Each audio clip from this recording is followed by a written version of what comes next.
오늘 말씀은 창세기 21장 8절에서 34절까지 말씀입니다.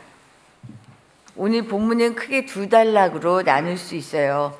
8절에서 21절까지는 하나님의 약속대로 이삭이 태어난 후에 하갈과 그 아들 이스마엘이 쫓겨나는 이야기입니다. 그리고 두 번째 22절에서 마지막 34절은 20장 이전에 우리가 보았던 20장 말씀의 연장입니다. 아브라함이 그랄 땅으로 옮겨간 후에 아비멜렉을 만나고 거기에서 있었던 사건 이후에 아비멜렉이 지금 오늘은 아브라함을 찾아와서 화친을 맺는 내용입니다. 우리 두 내용을 가지고 한 가지씩 말씀을 보도록 할게요. 첫 번째는 하나님은 연약한 자의 고통과 신음에 함께 하시는 분이다. 이삭의 탄생은 특히나 아이를 낳지 못해 자신의 종에게조차도 멸시를 받았던 사라에게는 정말 더 없는 기쁨이었죠.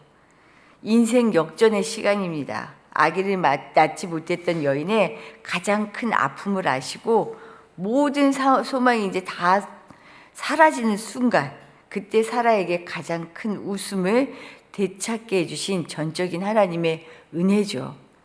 하지만 사라에게 주어진 은혜의 시간이 하갈에게는 어떻게 해요? 인생 추락의 아픔을, 고통을 경험하는 시간이 되었습니다. 사라의 종이었던 하갈이 아브라함을 통해 아들 이스마엘을 낳고 갑작스럽게 종에서 어떻게 돼요? 기업을 얻을 자의 어미가 됐잖아요. 하갈은 그러자 당장에 말씀을 보면 사라를 멸시했다라고 되어 있어요. 성경은 그렇게 전합니다. 이렇게 보면 인생이 참 롤러코스터 같아요. 지금 내가 누리는 시간들이 영원할 거라고 생각하면 교만해지죠. 교만해지는 순간 내 삶은 누군가에게 적대감으로 밀어내고 싶은 사람이 되는 거다라는 것을 우리가 기억해야 해요. 근데 왜 사람에게만 그런 것이 아니라 하나님 역시 어떻게 해요? 교만한 자는 다시 되돌려 놓으시잖아요. 이겁니다. 하나님이 되돌려 놓으시기 위한 시간이 필요해요. 이스마엘로 기고만장했던 하갈을 통해 받은 멸시로 인해 사라는 하갈을 향한 미움과 적대감이 가득했을 거예요.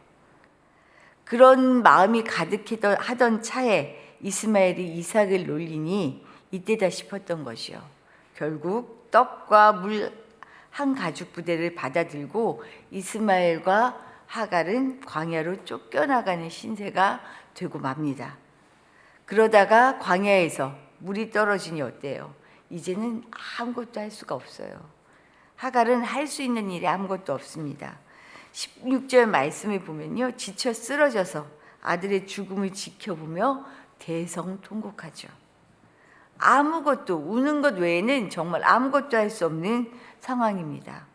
돌파구가 없잖아요. 그러니 눈물만 나죠. 아들은 죽어가고 있어요. 물도 없고 이제 끝이구나 싶죠. 그런데 바로 그 순간 하나님께서 절망 속에 울부짖는 그녀의 처지를 돌아보시며 말씀하시는 거예요. 이것이 17절 하반절에 이렇게 말씀하십니다. 하갈아, 무슨 일이냐? 두려워하지 말라. 하나님이 내 아들의 소리를 들으셨다. 울부짖는 소리, 죽었습니다, 죽을 것 같습니다 하는 이 소리를 들으셨다는 거죠. 우리 하나님은요, 연약한 인간의 고통을, 울부짖음을 그냥 보아 넘기지 않으십니다. 약속의 자녀가 아니어도요, 하나님께서는 사람을 귀히 여기고 돌아보신다는 거예요. 우리 인생 역시 마찬가지잖아요. 과거 어떤 인생을 살았다 할지라도 난 아무것도 아닙니다. 난 아무것도 할 수가 없어요. 하나님, 나 죽을 것 같아요. 아니, 지금 죽는 순간입니다 라고 하는 이 부르짖음을 그냥 보시지 않는다는 거죠. 두 손 두 발 다 들고 나오면 하나님은 이 연약한 인생을 살피시고 살 길을 열어주셔요. 그러니 죽음 앞에 서서 하갈이 절망하며 울부짖으니까 이전에는 보이지 않았거든요. 이전에는 볼 수 없었거든요. 그런데 샘물을 보게 하시고요, 죽음의 문턱에서 새 생명, 새 빛을 허락하시는 거예요. 우리의 얕은 생각과 방법이 아니라 철저하게 낮아진 모습으로 부르짖을 때 내 살 길이 나에게 없습니다. 하나님밖에 없어요 하고 나오는 이 인생을 하나님은 반드시 그 인생 앞에 응답해 주십니다. 신음하는 소리를 들으시고 죽을 자를 살게 하시고 숨쉬게 하셔요. 그러니 하나님이 함께 하시는 인생은 어때요? 살게 되어 있습니다. 하나님이 함께 하시면 길이 열리게 되어 있어요. 그러니 혹시라도 죽을 것 같다, 숨이 안 쉬어진다, 나는 이제 소망이 없다 싶으면요, 다른 거 없습니다. 그냥 하나님 앞에 주여, 주여, 이 신음 한마디에도 하나님은 우리를 살게 하신다는 사실을 기억하시고요, 오늘도 두려움 없이 염려 없이 살아가실 수 있기를 축복합니다. 두 번째는요, 하나님이 함께 하시니 은혜는 누구에게나 보여집니다. 하나님이 함께 하시니 그에게 보여지는 은혜가 누구에게나 보여진다는 거예요. 고향 땅을 나온 아브라함은요, 아무런 보호막 없이 스스로를 지켜내며 살아야 했어요. 애국과 그랄 땅에서, 그래서 이 이방 땅에서 생명의 위협을 느껴서 아내 사라를 어떻게 해요? 누이라고 속였죠. 참 비굴했습니다. 스스로 살아남으려고 너무나 애썼어요.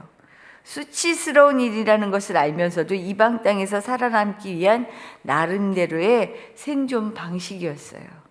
하지만 놀랍게도 하나님께서는요, 하나님의 존재 자체도 인정하지 않은 권력자 아비멜렉에게 꿈으로 나타나서 아브라함을 지켜주셨어요. 이것이 오늘 보기 전에 20장의 말씀이었습니다. 사실 당시 종교는 개인의 흥패를 좌우하는 대단히 중요한 삶의 근거였습니다. 뭐냐면 당시 농사를 짓고 가축을 기르기 위해서는 어때요? 풍부한 물, 목초가 필요했죠. 이 모든 것은 저절로 얻어지는 것이 아니다라고 여겼어요. 신의 힘을 통해 얻을 수 있다고 믿었습니다. 그래서 이 문제들을 풀어주는 신이 힘 있는 신이에요. 전쟁에 나가서 이기게 하는 신이 힘 있는 신인 거죠. 당신은 이렇게 자신이 섬기는 신의 우열을 따라 힘의 권력이 이동하는 사회였습니다. 그런데 그랄 땅에서 큰 힘과 권력을 행사하던 아비멜렉의 눈에 아브라함이 믿는 하나님이 너무나 무시무시한 존재로 여겨진 거죠. 느꼈거든요. 보았거든요. 이미 20장 말씀을 통해서.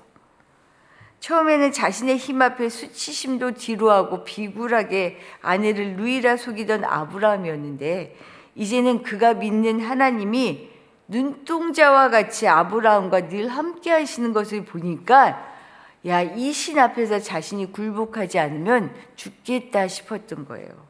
그래서 오늘 22절 말씀에 그가 아브라함을 찾아온 이유가 나옵니다. 우리 22절 말씀 한번 다시 읽어보겠습니다. 그때 아비멜렉과 그 군대 장관 비골이 아브라함에게 말하여 이르되 내가 무슨 일을 하든지 하나님이 너와 함께 계시도다. 당시 그 땅의 최고의 권력자가 아브라함에게 찾아와서 네 신이 최고야, 너의 신 하나님을 이길 수가 없어 라고 얘기하는 거예요. 아비멜렉은 아브라함이 섬기는 여호와 하나님이 그와 늘 함께 하시는 한 자신이 견주어서 이길 수 없다는 것을 아는 거죠. 그래서 막강한 권력자가 오히려 이주민에 불과한 아브라함을 찾아와서 화해와 동맹을 청하고 있어요.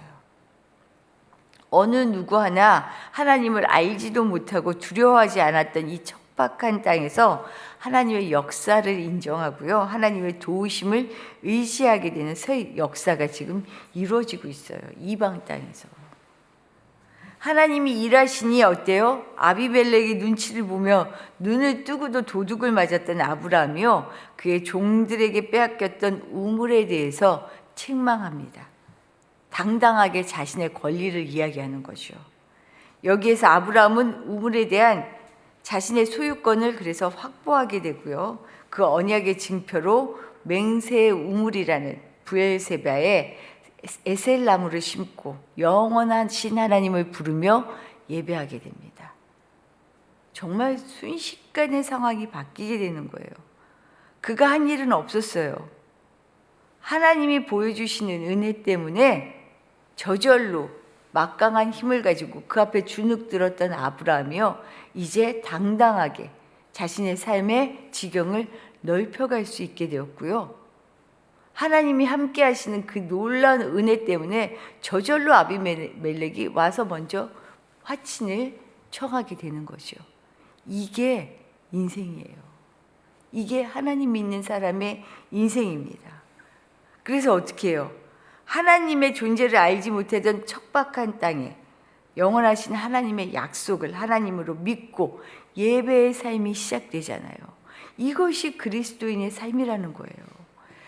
우리가 당연히 하나님의 복음을 전하고 입으로 고백하고 또 해야 하는 것 맞는데요. 하나님은 우리가 말로 하지 않아도 그 존재가 우리의 삶을 통해 드러나는 분이에요. 이게 정말 더욱 놀랍지요. 와, 뭐가 달라도 달라. 하나님이 이런 존재야? 저 사람을 통해 빛나는 하나님이, 와, 나 그 앞에서 못하겠어. 나도 저 하나님 믿고 싶어. 이게 하나님의 능력 아니겠어요? 이게 그리스도의 향기 아니겠어요?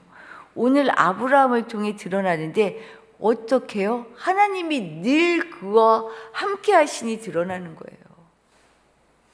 하나님이 늘 그와 함께 하시니. 우리 인생에요, 하나님이 함께 하시는 것보다 더한 능력이 없음을 오늘 보여주고 계시죠. 하나님이 함께 하시면요, 어떤 일이 벌어질지 알 수 없습니다. 중요한 건 우리가 하나님이 나를 통해 함께 하시는 것이 드러내는 사람이 되는 것이요. 약하고 비굴하던 아브라함이 블레셋 왕과 동등한 자격으로 동맹을 맺을 수 있었던 것은 다른 것이 아니었습니다. 하나님이 그와 함께 하셨기 때문입니다. 그래서 늘 말씀드리지만 내가 뭔가를 수를 써서 내가 뭔가를 막 억지로 해서 일이 되어지는 사람이 아니라 하나님이 함께 하시니 일이 되어지는 사람, 이만큼 복이 있는 사람이 없겠죠. 오늘도 그런 사람으로 우리가 거듭날 수 있었으면 좋겠어요. 내가 힘쓰지 않아도, 내가 수를 쓰지 않아도 하나님이 나를 통해 일하시게 하는 그런 사람으로 오늘도 복되게 살아가실 수 있기를 축복합니다. 주신 말씀 생각하며 기도하도록 할게요. 하나님은 연약한 자의 고통과 신음에 함께 하십니다.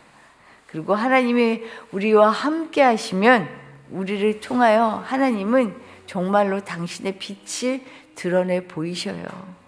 하나님, 주님이 함께 하시는 사람, 그래서 그 함께 하심이 드러나는 사람이 되게 해주십시오 라고 기도하시기를 바랍니다. 또한 더불어서 오늘은 우리 자녀들을 위해 기도하는 날입니다. 어린이부와 청소년부, 정말로 이 예배를 통하여 우리 아이들이 하나님의 말씀으로 그 말씀의 씨앗이 그 중심에 심겨져서요, 나중에는 그 열매를 맺을 수 있는 자녀들이 되게 해달라고 기도하시고, 우리 각 부서가 정말로 예배가 잘 세워지는 부서가 되도록 기도해 주시기를 바랍니다. 그리고 우리 자녀들, 특별히 어제도 우리 홍성희 권사님 큰딸 은정이 병원에 다녀왔는데요, 정말 마음으로는 늘 노심초사일 거예요. 그 마음을 우리 하나님 정말로 지켜주셔서 병이 더 자라지 않고 우리 하나님이 막아주셔서 건강하게 늘 주님을 의지할 수밖에 없는 그런 인생이 되도록 우리 기도해 주시기를 부탁드립니다. 우리 자녀들 한 사람 한 사람 주님 앞에 붙들림 받게 해달라고 같이 기도하시길 바랍니다. 기도드리겠습니다.